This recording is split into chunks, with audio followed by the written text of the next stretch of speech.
अस्सलाम वालेकुम स्टूडेंट्स। आज बिजनेस इंटरनेशनल एकेडमी के प्लेटफॉर्म से मैं आपको एक टॉपिक समझाने चाहूँगा। ठीक है, ये टॉपिक जो हमारा है, दिस टॉपिक इज अबाउट स्टिक्योमेट्री।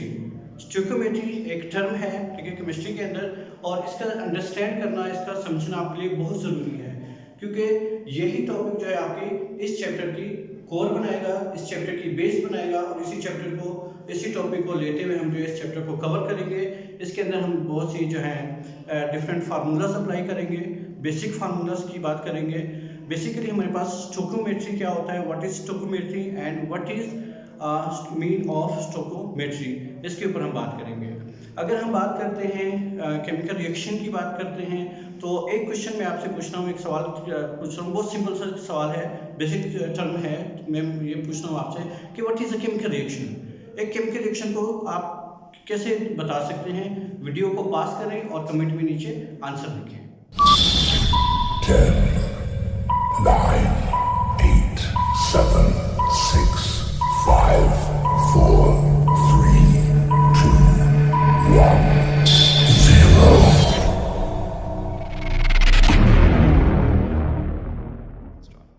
चलिए हम अब बात करते हैं, जो क्वेश्चन मैंने आपसे पूछा था उसकी बात कर देता हूँ, बता देता हूँ आपको। केमिकल रिएक्शन होता है क्या है? केमिकल रिएक्शन जो है ऐसा प्रोसेस होता है जिसमें पुराने बॉन्ड टूटते हैं और नए बॉन्ड बनते हैं, रिएक्टेंट रिएक्ट करते हैं, ओल्ड बॉन्ड ब्रेक डाउन होते हैं और न्यू बॉन्ड फॉर्म होते हैं। ठीक है, जिसको हम सीआर लिखते हैं, CR, old bonds broken and new bonds formation. ठीक है, ये हमारा हो गया केमिकल रिएक्शन। अब स्टोकोमेट्री के लिए हमारा बेसिकली क्या है, केमिकल रिएक्शन से रिलेटेड होता है स्टोकोमेट्री, और केमिकल रिएक्शन को ही अंडरस्टैंड करना होता है। सबसे पहले हमने देखना होता है कि रिएक्टेंट क्या है, प्रोडक्ट क्या है, फिर हम जो है इसकी तरफ आते हैं। अगर हम इसकी बेसिक टर्म कहते हैं स्टोकोमेट्री की, तो स्टोकोमेट्री की जो हमारे पास टर्म है, ग्रीक वर्ड है स्टोकियोमी, एलिमेंट, यहाँ पे मैं आपको बता देता हूँ, एलिमेंट एंड मेट्री तो आपको पता ही होगा। मेट्री क्या है? मेट्री मीन मेजरमेंट। ठीक है, इसमें हम क्या करते हैं, केमिकल रिएक्शन के अंदर जो रिएक्टेंट होते हैं उनकी मेजरमेंट करते हैं। कौन सी मेजरमेंट? हम क्वांटिटेटिव की बात करते हैं। क्वांटिटेटिव मेजरमेंट करते हैं कि हमारे पास कितने नंबर ऑफ मोल्स रिएक्टेंट के हुए, कितने नंबर ऑफ प्रोडक्ट के बने हैं। ठीक है, इसकी बात करते हैं। लेट अस हम देखते हैं। और स्टोकियोमेट्री क्या है? बेसिकली ये जो है बैलेंस्ड केमिकल इक्वेशन के लिए जो है यूज होती है इस पे। ठीक है, बैलेंस्ड केमिकल इक्वेशन जो है हमारे पास, क्यों बैलेंस करना होता है इक्वेशन को? क्योंकि हमारे पास एक लॉ है जो हमें बताता है what is law of mass conservation. ठीक है, वो लॉ क्या है? That law is law of mass conservation. Law of mass conservation हमें कहता है, हमें बताता है, टेल्स दैट मैटर और atom, molecule, whatever can not be created nor destroyed but can be change from one form to another form. Let अगर मैं बात करता हूँ, एक जनरल रिएक्शन की बात करता हूँ, लॉ ऑफ मास कंजर्वेशन की बात करते हैं, तो हमारे पास एक ए मॉलिक्यूल है प्लस बी मॉलिक्यूल है, ये आपस में रिएक्ट करेंगे, यहाँ पे बॉन्ड ब्रेक डाउन होगा, हमारे पास बनेगा ए बी। ठीक है, ए बी। अब यहाँ पे आपको ये चीज नजर आ रही है कि according to law of conservation mass हमें बताता है कि एटम को हम डिस्ट्रॉय नहीं कर सकते, एटम को हम बना नहीं सकते, ना ही उसको जो है खत्म कर सकते हैं। यहाँ पे आपको नजर आ रहा होगा कि यहाँ पे हमारे पास लेफ्ट साइड पे जो है 2 ए थे, यहाँ पे 2 बी थे, लेकिन प्रोडक्ट में हमारे पास क्या हुआ, एक ए आपको नजर आ रहा है और एक बी नजर आ रहा है।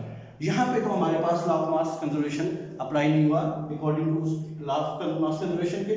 फिर हमने क्या करना है, हमने इसको बैलेंस करना है, क्योंकि हमने उस लॉ को सेटिस्फाई करना है। तो बैलेंस करने के लिए देखिए, यहाँ पे 2a है, यहाँ पे 2 है, तो सिंपल हम यहाँ पे 2 कर देते हैं, तो ये इक्वेशन हमारी क्या हुई, बैलेंस हो गई। ठीक है, और इससे हमें पता चल गया कि हमारे पास कितने नंबर ऑफ मोल्स हैं हमारे पास। ठीक है, इनके कोफिशिएंट से इस साइड पे है, यहाँ पे एक कुछ भी नहीं है, इट्स मीन कि यहाँ पे 1 है, 1 को हम शो नहीं करते, यहाँ पे 1 है, यहाँ पे 2, तो इनको हम कहते हैं स्टोइकियोमेट्रिक कोफिशिएंट। ठीक है, और यही स्टोइकियोमेट्रिक कोफिशिएंट लेके हम नेक्स्ट टॉपिक पे चलेंगे। ठीक है, चलिए रियल लाइफ की एग्जांपल हम कोट करते हैं। हम देखते हैं हमारे पास H है, H मॉलिक्यूल है, रिएक्ट कर रहा है Cl मॉलिक्यूल के साथ, ठीक है, और प्रोडक्ट हमारे पास बन रहा है HCl, ठीक है। यहाँ पे 2 H एटम है रिएक्टेंट में, 2 Cl एटम है, यहाँ पे आपको एक एटम नजर आ रहा होगा और यहाँ पे एक एटम नजर आ रहा है, तो इसको हम बैलेंस करते हैं, यहाँ पे 2 लगा देते हैं, तो ये हमारे पास क्या हो गया, इक्वेशन बैलेंस होगी। इट्स मीन कि हमने क्या कर दिया, लॉ ऑफ मास कंजर्वेशन को सेटिस्फाई कर दिया, ठीक है। तो इक्वेशन को बैलेंस करना जरूरी है। स्टोइकोमेट्री की अभी हम थोड़ी सी यहाँ पे डेफिनेशन लिख देते हैं। स्टोइकोमेट्री बेसिकली हमारे पास कैसे हम इसको डिफाइन कर सकते हैं, it is the quantitative relationship of reactant and product in a balanced chemical equation। इसके मतलब ये हुआ कि हम क्या करते हैं, बैलेंस्ड केमिकल इक्वेशन में रिएक्टेंट की और प्रोडक्ट की क्वांटिटेटिव रिलेशनशिप को स्टडी करते हैं, और यही हमारा स्टोइकोमेट्री है।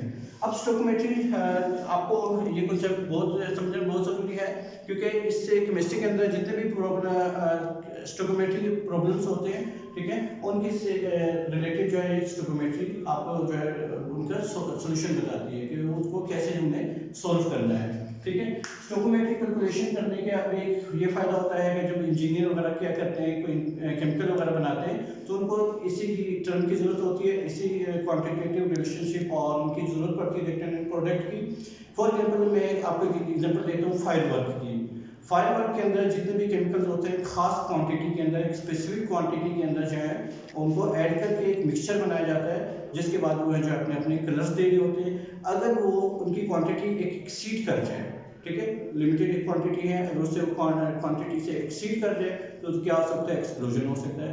इसी तरह हमारे पास फ्यूल्स हैं, ठीक है, फ्यूल को बर्न करने के लिए प्रॉपर कंप्लीट कंबस्शन के लिए हमें जो है एक specific number of moles of oxygen चाहिए होती है, एक स्पेसिफिक अमाउंट ऑफ जो है फ्यूल चाहिए होता है।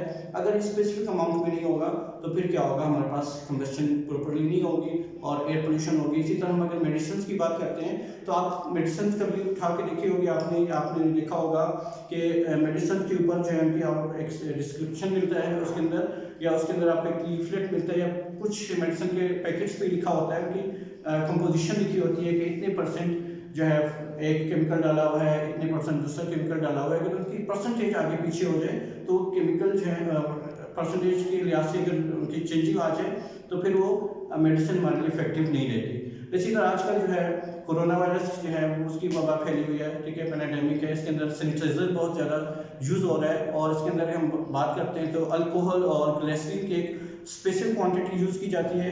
अगर इनकी क्वांटिटी चेंज हो जाए तो हमारे लिए स्किन इरिटेशन हो सकती है, बहुत से जो है डिफरेंट जो है प्रॉब्लम्स आ सकते हैं इससे रिलेटेड। तो इसीलिए जो है स्टोइकोमेट्री हमें स्टडी करना बहुत ज़रूरी होता है, इसको समझना बहुत ज़रूरी होता है कि ताकि हम जो रिएक्टेंट और प्रोडक्ट जो भी हम ले रहे हैं उनके खास क्वांटिटी में लें और जो है इसको एक स्पेसिफिक वे में यूज़ करें। नेक्स्ट वीडियो में हम जो है कुछ बेसिक कॉन्सेप्ट्स सीखेंगे जो कि आपको स्टोइकोमेट्रिक प्रॉब्लम सॉल्व करने के लिए हेल्प आउट करेंगे। आपको जो है इनको समझना बहुत ज़रूरी है, आपकी फुल कंसल्टेशन इसी पे होनी चाहिए, ठीक है। इन बेसिक टर्म्स को आप जब सीख लेंगे तो हम जो है स्टोइकोमेट्रिक प्रॉब्लम किसी भी किस्म का जो है इसको सॉल्व कर सकेंगे। Thank you. नेक्स्ट लेक्चर के लिए रेडी रहें।